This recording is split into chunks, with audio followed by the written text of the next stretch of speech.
We learn how to walk and run at a very early age in life. Despite this, you can find different mistakes in running techniques at any level of performance. We therefore would like to help you to recognize and correct these mistakes. We will present special exercises in the field of running techniques, stretching and strengthening muscles. A good running technique prevents injuries and is the prerequisite to improving your performance. After all, a good technique increases the fun.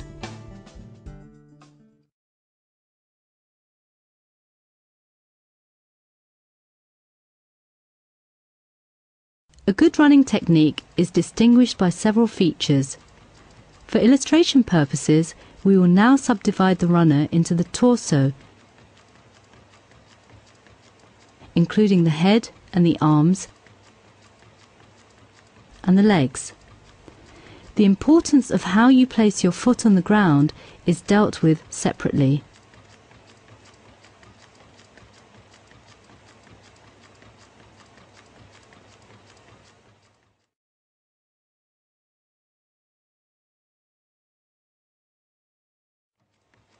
Your torso is completely stretched and leaning slightly forward. It is very important that your hip is stretched. This hip stretching will be looked at separately in the section on basic running exercises. Your head is held upright and you look straight ahead. The most important criterion is the full stretching of the hip. Imagine a string on your chest that pulls you up diagonally so that you become taller and taller.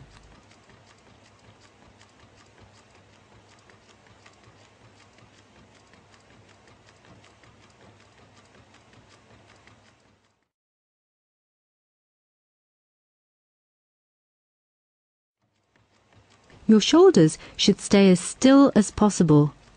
To do so, the upper body has to be upright.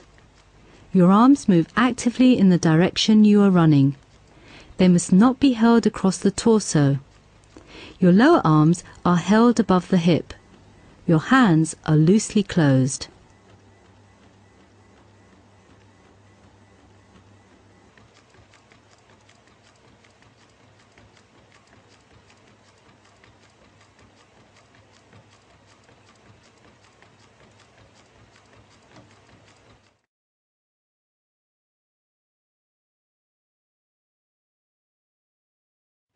The legs are the most important part of your body for running.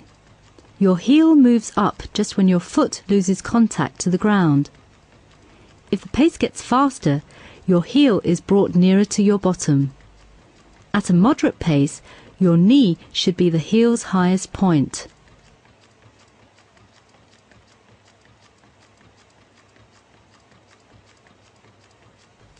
A fast pace is only possible if your heel is lifted appropriately due to the fact that an unbended leg is too long to function as a fast pendulum. Otherwise, it cannot be brought forward quickly. After lifting up your heel, your thigh moves forward. Your heel stays up by tensing the rear thigh muscle. As soon as your thigh reaches its highest point, the rear thigh muscle relaxes and your lower leg swings passively forward. Good runners lift their thighs to such an extent that the lower leg can swing out in front of the kneecap. Do not try to push your lower leg actively to the front because you would use the wrong muscles. Try to lift your heel up and your knee to the front and swing your lower leg forward passively by relaxing the back thigh muscle.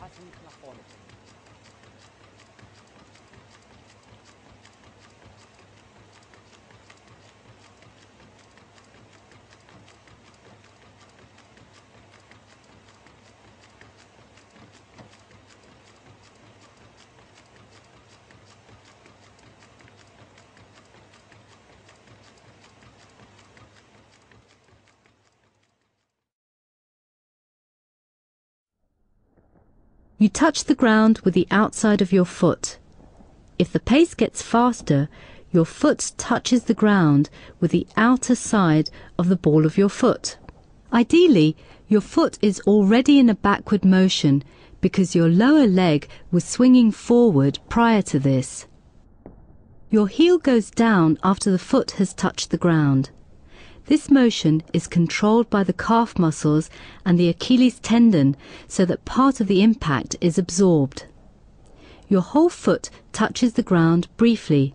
First the forefoot, then the middle part of the foot, and finally the heel. A natural inward rotation around the axis of the foot occurs as soon as the whole foot touches the ground.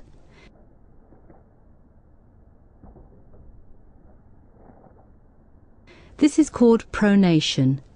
It absorbs the impact as well. First you put your weight on the front of your foot, then you lift your heel, and finally you press your toes on the ground in order to do the next step.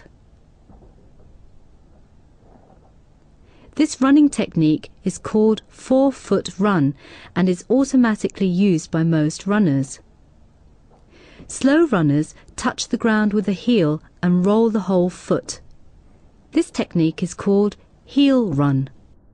The technique of the forefoot run comes automatically when the pace increases. Otherwise, the impact of the foot could not be absorbed. It is also called forefoot run if you place your foot on its outer side. To simplify it, everything that is not heel run is called forefoot run. Please do not try to run only on the ball of your foot. This strains the Achilles tendon and calf muscles too much, which can lead to injuries. This running technique is only used by a small number of runners who do this unconsciously.